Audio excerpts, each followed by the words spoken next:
Hi friends, welcome back to another art session. This is Marcy from Prints and Paints. It's good to see you all again. So we're coming off doing some of our ornaments, and I wanted to do this fun and really cool project and also introduce some new paints for you and a new design of a new stencil and all of that fun stuff. So what we're going to be making today, guys, is this beautiful mug.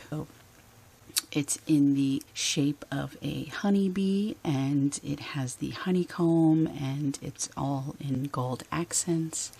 I will be introducing you to enamel paints today and the whole process on how to cure these as well. So if you're interested in doing this project, stay tuned and let's get started.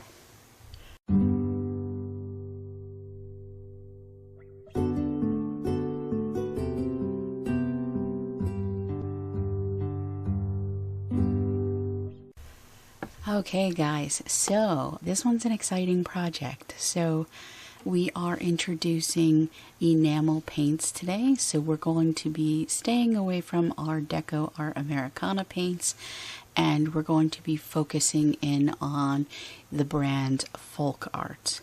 Some of you may be familiar with them, others this may be your first time. So enamel paints can be found in most local craft stores, including Walmart.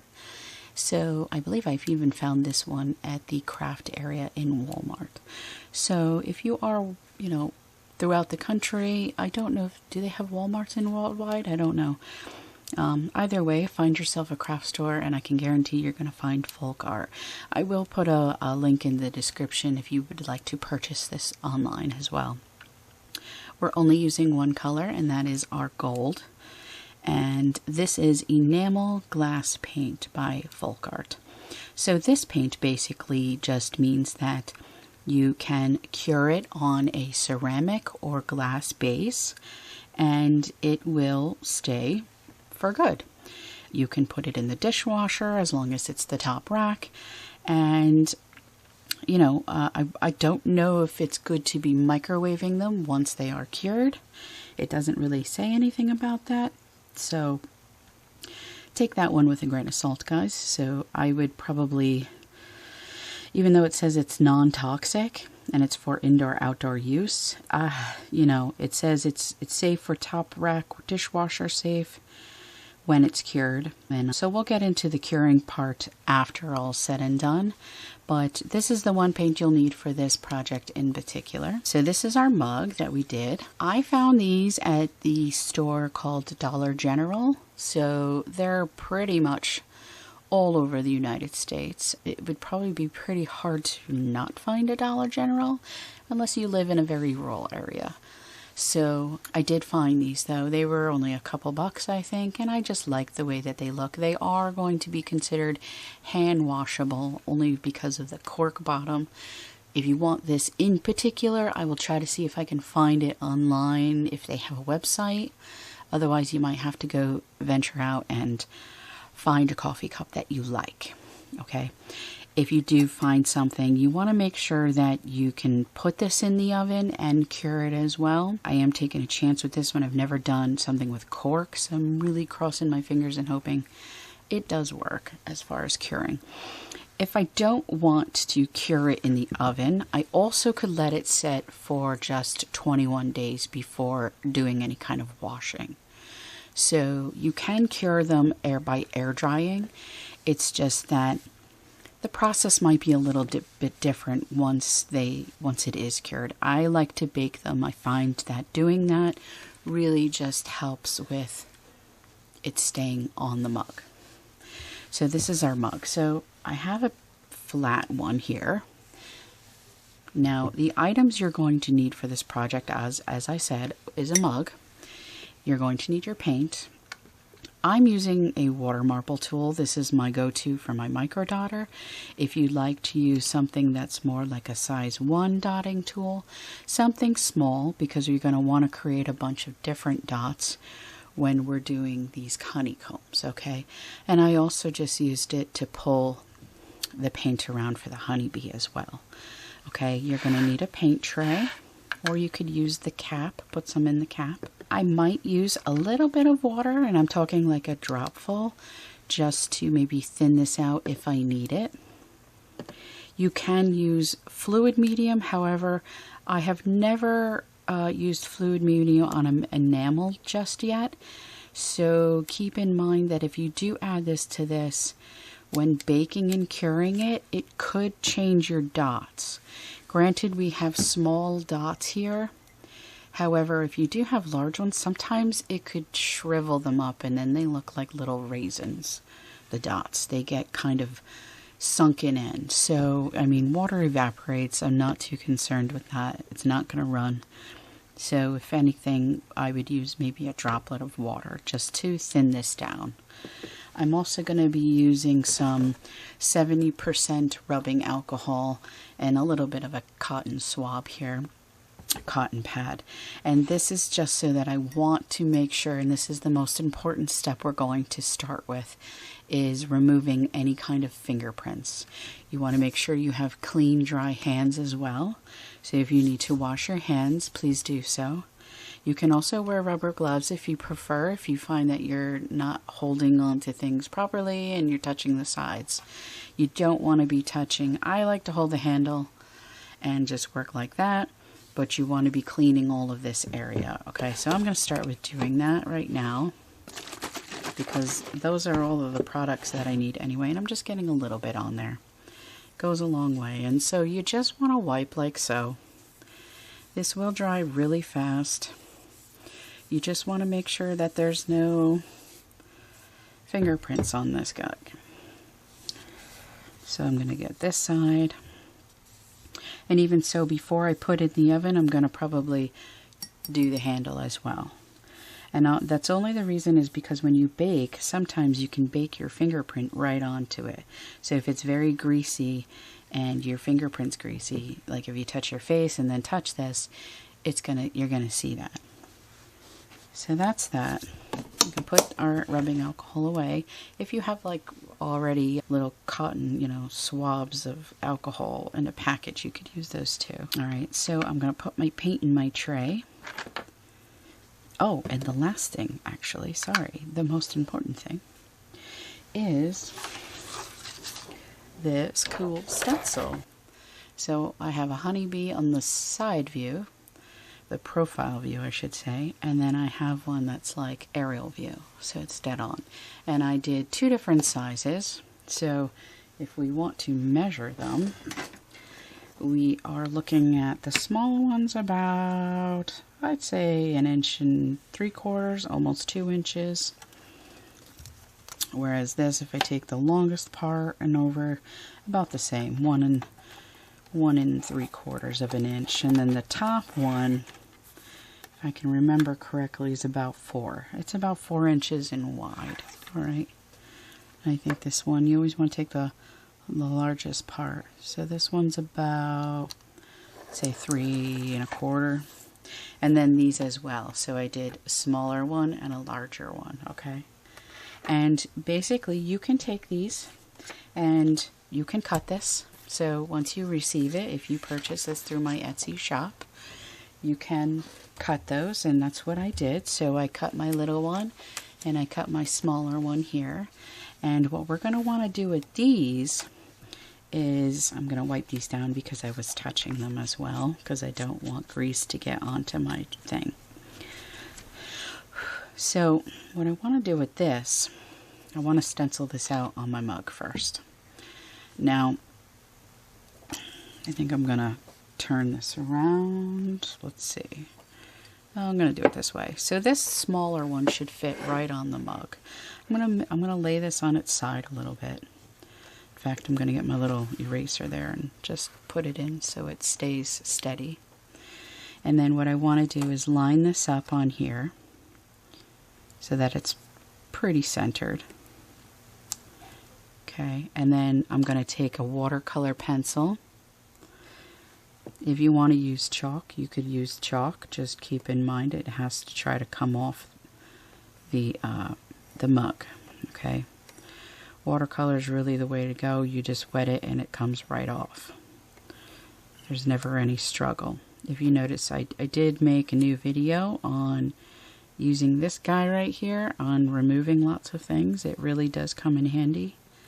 So check it out if you haven't watched that. But we are just going to map this out real quick. Okay. Oops, sorry, squeaky. And so that's what it's going to look like. We could put that aside. And I mean, you can do this on so many different projects too, once you have these stencils, which are great. Now I'm doing this for a right-handed person, obviously, so I'm right-handed. So if I'm holding it, you can see the outside. If you prefer to do both sides, you can absolutely do that. Or if you want to just do the other side, the left side. I'm working on the right side. Now this one I'm going to do so where he's kind of hovering off to the side, like so. And then I quickly want to sketch this guy out too. It doesn't have to be perfect as long as I get that outlining part. I don't need to fill it in per se. I just need to understand where the legs are and all that fun stuff.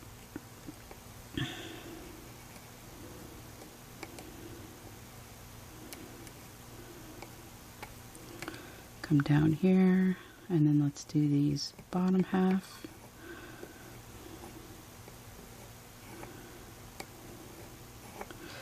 Okay, so there's our bee.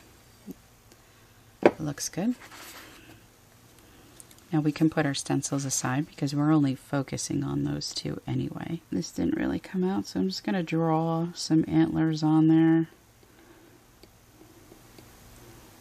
Are they antlers? I think I'm just tired. I don't know.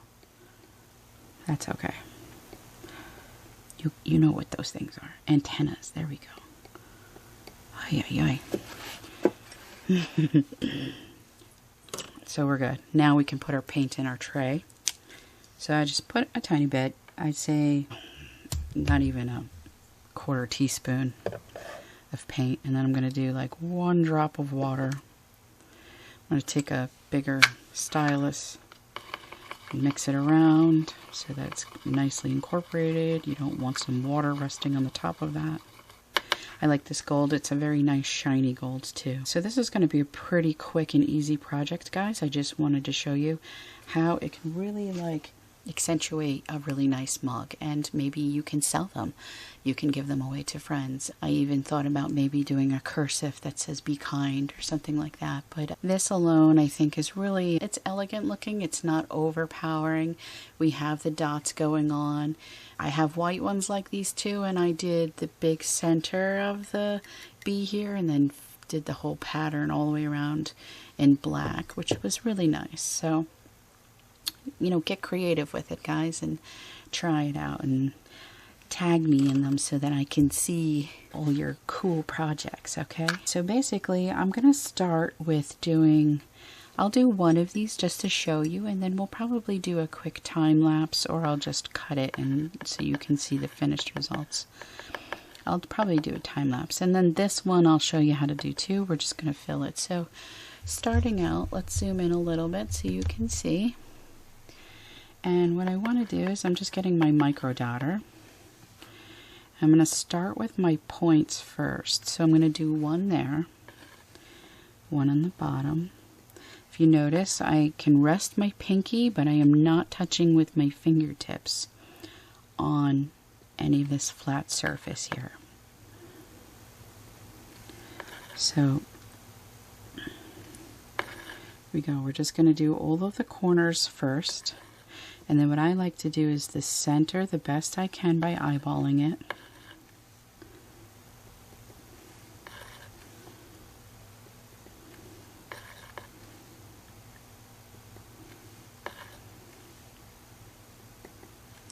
Good. And then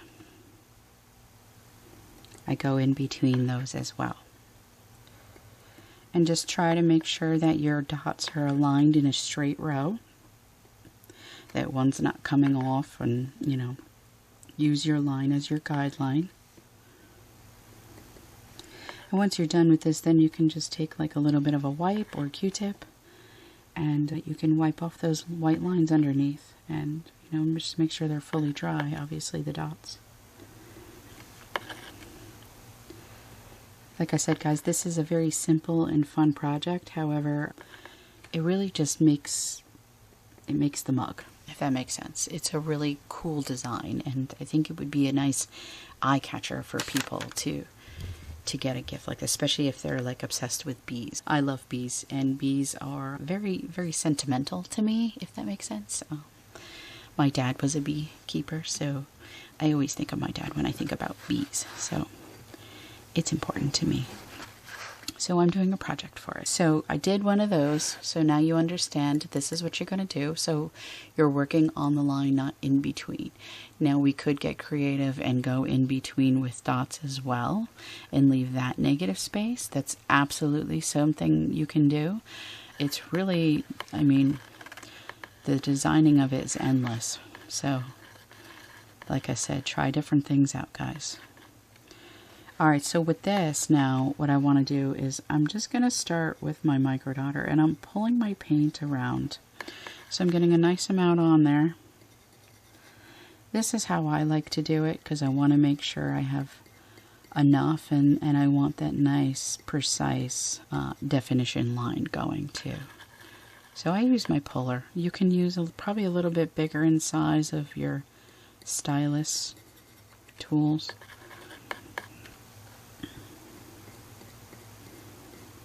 But you get the gist of what we need to do here. And for the legs and the antenna part, I like to actually dot it. So what I'm going to do is dot one here, and then I'm just going to walk the dot up so it tapers out. Again, I'm going to do another one right there. And then the feet as well. We're going to taper them. This I might need a couple more bigger dots. There we go. Taper down like so. And this big one I might fill in until I get to this bottom portion, because that's a big area to be walking our dots. We might not get that far, so we'll do up to like here, and then the rest down here I'll dot and then do like 4 little dots as a walking dot, taper out. And then again, the rest of this, you just want to fill it all in. And then that's it. It's really quite simple. And then after that, we're pretty much done with this project already, guys. So this was a nice, easy, and quick. This was really for like beginners, I must say. So, okay guys, so to show you, I just finished filling this in off camera. I really just used my micro puller, my micro dotter, and I just kind of filled it all in. And once this was filled in with a nice glob of paint, I did a bit of a swirl effect so that it gives this like marbled look. And even so down here, I just kind of did like a swoosh a little bit, like I pulled the paint. Same with here, and I just did those tapered dots on the legs and the antenna. Okay guys, so there we go. I'm going to zoom out just a little bit, and we're gonna focus in on, there we go. So I'm going to do a quick time lapse of this just so that you can see how I'm working this out, and then we'll see the finished product. I'll put it in the oven for you. I'll show you all about how to do that, okay? So here we go.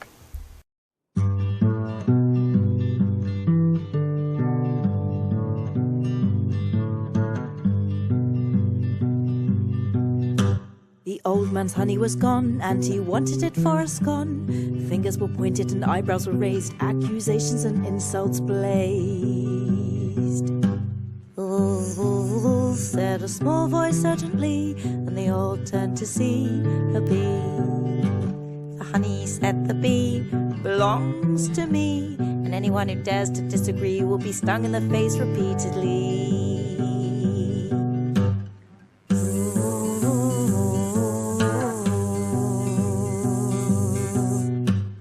kidding, he continued, raising his not eyebrows, but where his eyebrows would have been if bees have eyebrows. Maybe bees do have eyebrows, it's really beside the point. Bees can only sting once, we all know that.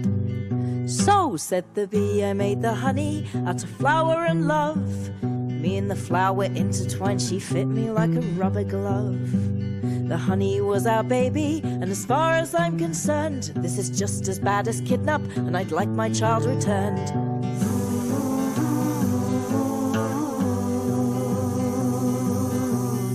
Okay guys, so now that I've gotten my mugs finished and painted, they've cured for about 3 days, I'd say. I'm going to use a simple cotton swab here, and I'm going to be using 70% rubbing alcohol. I would not recommend using 90 because it could potentially take off the paint. So what we're going to want to do is just get a little bit of this,